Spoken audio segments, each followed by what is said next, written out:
We provide you the platform to turn your dreams into reality. Give wings to your aspirations with KR Mangalam University. Bihar में इस साल के अंत में विधानसभा चुनाव होने वाले हैं। चुनाव नजदीक आते ही सभी राजनीतिक पार्टियां तैयारी में जुट गई हैं। बीजेपी भी पूरी ताकत से मैदान में उतर चुकी है और उसने वोटरों को लुभाने के लिए एक नई रणनीति बनाई है। बीजेपी इस बार ट्रिपल एम फार्मूला लेकर आई है और इसका मतलब है मोदी, मंदिर और महिलाएं। पार्टी को भरोसा है कि प्रधानमंत्री नरेंद्र मोदी की लोकप्रियता, धार्मिक आस्था और महिला वोटरों का समर्थन उसे जीत दिला सकता है। इसी रणनीति के तहत बिहार सरकार ने महिलाओं के लिए कई योजनाएं लागू की हैं। इनमें शिक्षा, स्वास्थ्य, रोजगार और सुरक्षा से जुड़ी स्कीमें शामिल हैं। सरकार का मकसद है कि ज़्यादा से ज़्यादा महिलाएं बीजेपी के पक्ष में मतदान करें। बीजेपी का मानना है कि मंदिर और आस्था जैसे मुद्दों से लोगों का भावनात्मक जुड़ाव मजबूत होता है। वहीं मोदी का चेहरा पहले से ही पार्टी की सबसे बड़ी ताकत है, जिसे पार्टी पूरे राज्य में प्रमुखता से प्रचारित कर रही है। राजनीतिक जानकारों का कहना है बीजेपी का ट्रिपल एम फार्मूला विरोधी पार्टियों को कड़ी टक्कर दे सकता है। अब देखना होगा कि जनता इस रणनीति को कितना स्वीकार करती है और क्या यह चुनाव में असर दिखा पाता है।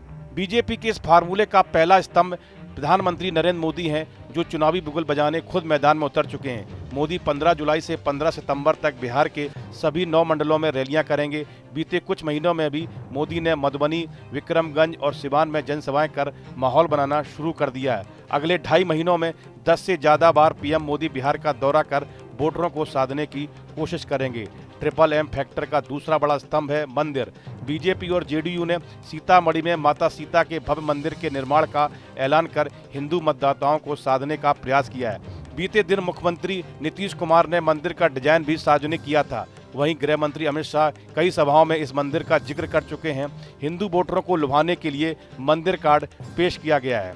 बीजेपी अपने ट्रिपल एम फार्मूले के तहत बिहार में महिलाओं को लुभाने की कोशिश में जुटी हुई है। प्रदेश में महिलाओं का एक बड़ा वोट बैंक है, जिसको साधने के लिए बीजेपी और जेडीयू रणनीति बना रही है। बीते कुछ दिनों से बिहार सरकार महिलाओं को लेकर कई प्रकार की योजनाओं का ऐलान कर चुकी है।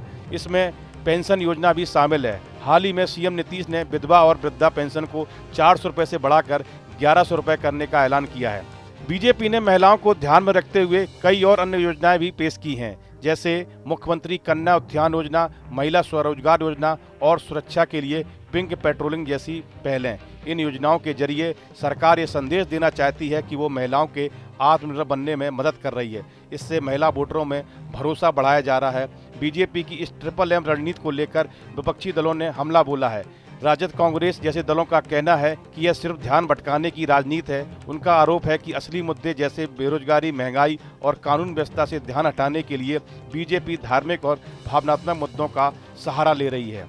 हालांकि जमीन पर जनता की राय बटी हुई नजर आ रही है। कुछ लोग मोदी सरकार की योजनाओं से संतुष्ट हैं, तो कुछ का मानना है कि स्थानीय मुद्दों और रोजगार को प्राथमिकता मिलनी चाहिए। अब देखना दिलचस्प होगा कि बीजेपी का ट्रिपल एम फार्मूला वोटों में बदलता है या फिर नहीं। इस वीडियो में फिलहाल इतना ही। आप बने रहिए न्यूज नेशन के डिजिटल प्लेटफॉर्म के साथ। जहां भक्ति है हर शब्द में, कथाओं में छिपे हैं दिव्य रहस्य और ज्योतिष देता है जीवन को दिशा। धर्म से जुड़ी हर बातों को जानने के लिए हमारे चैनल स्तुति को सब्सक्राइब करें। चैनल पर जाने के लिए इस लिंक पर क्लिक करें।